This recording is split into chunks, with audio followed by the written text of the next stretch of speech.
আব্দুর রহিম ভারতের একজন মুসলমান, চিন্তা করতে পারেন। তো ভারতে কি তারা হলো মাইনরিটি লোকজন না মুসলমান। তো ভারতের একজন মুসলমানের জন্য ভারতের 140 কোটি হিন্দু, তাকে বাঁচানোর জন্য ভারতের হিন্দুরা যেভাবে তাদের জান বাজি রাখছে ক্রাউড ফান্ডিংয়ের মাধ্যমে 34-35 কোটি টাকা জোগাড় করে দেওয়া এই ছেলেটার জন্য, প্লাস ভারতের নরেন্দ্র মোদী যেভাবে তার কূটনৈতিক প্রচেষ্টার মাধ্যমে মৃত্যুর হাত থেকে ছেলেটাকে বাঁচিয়ে আনেছে, স্যালুট ভাই স্যালুট।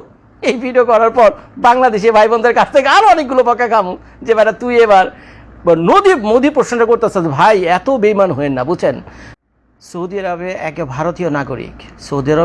ভারতীয় নাগরিক মৃত্যুদণ্ডপ্রাপ্ত, তাও যে কোনো সময় তাকে প্রকাশ্য দিবালোকে ফাঁসিতে ঝুলিয়ে মেরে ফেলা হতে পারে। তাকে অ্যারেস্ট করা হয়েছিল 2006 সালে।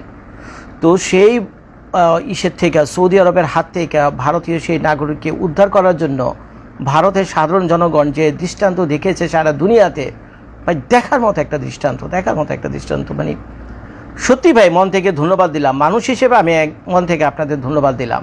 বাংলাদেশের সাথে নানান কারণে আপনাদের একটা বিভেদ থাকতে পারে, বাংলাদেশের মানুষ নানান কারণে আপনাদেরকে অপছন্দ করতে পারে, বা আপনারা হয়তো বাংলাদেশের মানুষকে অপছন্দ করতে পারেন, কিন্তু আপনারা যে দৃষ্টান্তটা দেখিয়েছেন সৌদি আরবে মৃত্যুর কাঠগড়ায় দাঁড়ানো, ফাঁসিতে যে কোনো সময় ফাঁসিতে ঝুলে মেরে বলা হতে পারে প্রকাশ্য দিবালোকে, বুঝছেন, রাস্তায় খোলাম রাস্তায়, ওরকম একটা পরিস্থিতি থেকে ভারতীয় নাগরিককে আপনারা ভারতবাসীরা, ভারতের পররাষ্ট্র মন্ত্রণালয়, ভারতের সরকার, এই নরেন্দ্র মোদী সাহেব যেভাবে তাকে বাঁচিয়ে নিয়ে আসেন, ভাই সত্যি প্রশংসা করার মতো। আল্লাহ তাআলা বলছে যদি কেউ ভালো কিছু করে তাহলে তাকে প্রশংসা করো। সত্যি ভারত ভালো একটা দৃষ্টান্ত উপস্থাপন করেছে। 2006 সালে এই ভারতীয় নাগরিক যখন সৌদি আরবে যায় তখন সে অটো রিক্সা চালাইতো, ট্যাক্সি চালাইতো আর কি। তো পার্ট টাইম সে আরেকটা কাজ নেয়, সেটা হলো এক কফিল বলে, এক কফিলের বাড়িতে এক মেন্টালি ডিসঅর্ডার, যেটাকে আমরা ইংলিশে বলি মেন্টালি ডিসঅর্ডার, এরকম একটা ছেলের দায়িত্বভার নেন তার প্রাইভেট ট্যাক্সি চালক হিসেবে। তো 2006 সালের ডিসেম্বর মাসের দিকে সম্ভবত তার কোন এক সময় গাড়ি চালাতে গিয়ে সেই বাচ্চাটা সাথে ওই ড্রাইভারের কোনো রকম ঝগড়াঝাটি হয়। শুনলাম ড্রাইভার বলতেছে যে বাচ্চাটা তার সাথে দুর্ব্যবহার করছিল, তো এই দুর্ব্যবহারের কারণে গাড়ি চালানো অবস্থায় ওই ড্রাইভারের হাত রেখে ওই কৃত্রিমভাবে শ্বাস প্রশ্বাস নিত সেই বাচ্চাটা। তো কোনো কারণে তার হাত লেগে তার মুখের সেই অক্সিজেন মাস্ক খুলে যায় এবং বাচ্চাটা কিছুক্ষণ পর মারা যায়, এবং সেই মৃত্যুর হত্যাকাণ্ডের দায়ী হিসেবে এই ট্যাক্সি চালক, এই ভারতীয় নাগরিককে সৌদির আদালতে হাজির করা হলো 2006 সালে। আর তখনই তাকে কি করা হয়, তাকে অ্যারেস্ট করে আদালতের নির্দেশে তাকে অ্যারেস্ট করে জেলখানায় রাখা হয় এবং তার মৃত্যুদণ্ড ঘোষণা করা হয়। এখন এই মৃত্যুদণ্ডকে পোস্টপোন করার জন্য ভারতের পররাষ্ট্র মন্ত্রণালয়, ভারতের সরকার এবং ভারতের জনগণ জান-প্রাণ দিয়ে লেগেছিল। তখন শেষ পর্যন্ত সৌদি আরব সরকার চিন্তা করে দেখলো ভারতের সাথে সৌদি আরবের কিন্তু নিঃসন্দেহে খুব ভালো একটা সম্পর্ক। আপনারা জানেন সৌদি আরবে বিভিন্ন ইনফ্রাস্ট্রাকচার ডেভেলপমেন্ট, কনস্ট্রাকশন যাই বলেন না কেন, যেগুলো ভারতের তত্ত্বাবধানে চলে, এবং ভারতের সৌদি আরবের যত টেকনোলজি আছে, অয়েল ফিল্ড আছে, যাই আছে, বুঝছেন, কম বেশি ভারতে ভরা ভারতীয় বংশোদ্ভূত। তো কাজেই ভারতের সাথে এইভাবে তো সরাসরি সৌদি আরব পাঙ্গা নিতেও পারে না। এখন তো সরাসরি ভারতের একটা নাগরিকের সাথে পাঙ্গা নেওয়া মানে ভারতের সাথে পাঙ্গা নেওয়া, আবার এই লোককে মাপও করে দিতে পারতেছে না, যেখানে এই লোক দ্বারা এই সৌদির এক নাবালক শিশু মারা গেছে 15 বছর বয়সে, তারপর আবার মেন্টালি ডিসঅর্ডার। তো তাদেরও তো ইজ্জতের প্রশ্ন। তো যে কারণে এখন তাকে ফাঁসি দিবে না ছাড়বে কেমনি কি করা যায় এই নিয়ে দোদুল্যমান ছিল। কিন্তু পরে দেখলাম ভারতের জনগণ এই ক্রাউড ফান্ডিংয়ের মাধ্যমে সৌদি সরকারকে 15 লাখ রিয়াল, 34 থেকে 35 কোটি টাকা, সৌদি রিয়ালে হয়তো 15 লাখ রিয়াল। তো সৌদি এই 15 লাখ রিয়াল দিয়ে তার জানের ব্লাড মানি যেটাকে বলা হয়ে থাকে, বুঝছেন, সেই ব্লাড মানি দিয়ে এই লোককে উদ্ধার করে নিয়ে আসছে। তারপরও দেখেন সৌদি সরকার তারপরও তাকে সাজা দিছে। এখন হয়তো মৃত্যুদণ্ড কার্যকর করেনি, কিন্তু 2006 সালে অ্যারেস্ট হওয়া লোককে তারা 2026 সালে এসে ছাড়লো, তার মানে 20 বছর কারাদণ্ড ভোগ করেছে।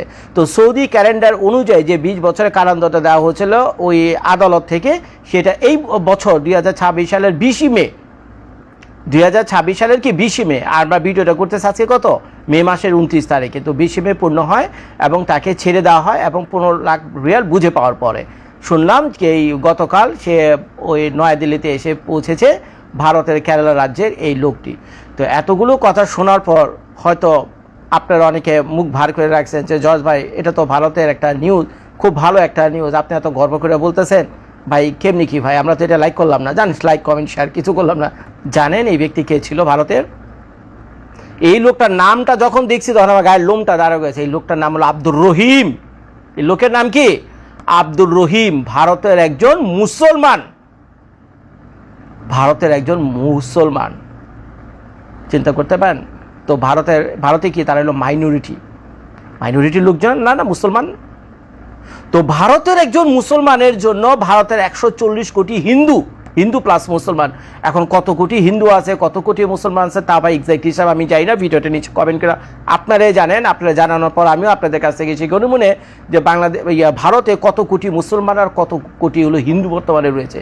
তো যাই হোক, একজন মুসলমান ছেলেকে বাঁচানোর জন্য, একজন মুসলমান তরুণ ইয়াং একটা ছেলে ভারতে কেরালা রাজ্যে আব্দুর রহিম, মুসলমান ছেলে, তাকে বাঁচানোর জন্য ভারতের হিন্দুরা যেভাবে তাদের জান বাজি রাখছে, ক্রাউড ফান্ডিংয়ের মাধ্যমে 34-35 কোটি টাকা জোগাড় করে দেওয়া এই ছেলেটার জন্য, প্লাস ভারতের নরেন্দ্র মোদী যেভাবে তার কূটনৈতিক প্রচেষ্টার মাধ্যমে মৃত্যুর হাত থেকে ছেলেটাকে বাঁচিয়ে আনেছে, স্যালুট ভাই স্যালুট। এই ভিডিও করার পর বাংলাদেশি ভাই বোনদের কাছ থেকে আরও অনেকগুলো বকা খামু যে বেটা তুই এবার মোদী প্রশ্নটা করতেছে, ভাই এত বেইমান হয়েন না, বুঝছেন, আল্লাহকে ভয় করেন। আল্লাহ বলছে যে প্রশংসার যোগ্য, যদি কোনো কাজের মাধ্যমে কেউ কোনো প্রশংসা অর্জন করার মতো যোগ্য হয়, ভালো কিছু করে থাকো, তোমাদের কসম লাগে তোমরা সেই লোকের প্রশংসা করো, সেই লোকের কৃতজ্ঞতা স্বীকার করো, সেই লোককে থ্যাংক ইউ দিও। যদি সেই লোককে আপনারা থ্যাংক ইউ না দেন, কৃতজ্ঞতা প্রকাশ না করেন, প্রশংসা না করেন, তা আল্লাহর সাথে আপনারা বেইমানি করছেন। এটা আমার কথা না, এটা হলো ধর্মের কথা। তো এই ক্ষেত্রে শ্রী নরেন্দ্র মোদীকে স্যালুট তো ভাই আমাকে দিতে হয়। আপনারা অপছন্দ করলো, আমাকে গালি দিল, যে একটা ছেলের, একটা ইয়াং ছেলের জীবন বাঁচাই সে নিয়ে আসছে ভারতের মাটিতে। ভাই এই দৃষ্টান্ত তো ভাই বাংলাদেশেরও অনেক কিছু শেখার আছে। আরে ভাই বাংলাদেশে তো সৌদি আরবের আদালতে, এই কাতার দুবাইয়ের আদালতে বিভিন্ন মামলায় বিচারাধীন রয়েছে এবং বিভিন্ন মামলায় ফাঁসির আদেশ কার্যকর, ফাঁসির হয়ে ঝুলার আগ পর্যন্ত বহু মানুষ এখনো তাদের কারাগারগুলোর মধ্যে রয়েছে, যে কোনো সময় তাদেরকে ফাঁসি দেওয়া হতে পারে। তো বাংলাদেশও তো পারে ভাই ভারতের মতো কূটনৈতিক প্রচেষ্টার মাধ্যমে ক্রাউড ফান্ডিং করে যাই কর, একটা যান বাঁচানো তো সারা কি বল, আমার মাথায় ঢুকে না, একটা যান বাঁচাই দিছে ভাই, তোর তাদের একটা যান বাঁচাই দিছে ভাই, এটা চারটিখানি কথা না। ভারত থেকে এটা অনেক কিছু শেখার আছে আমাদের।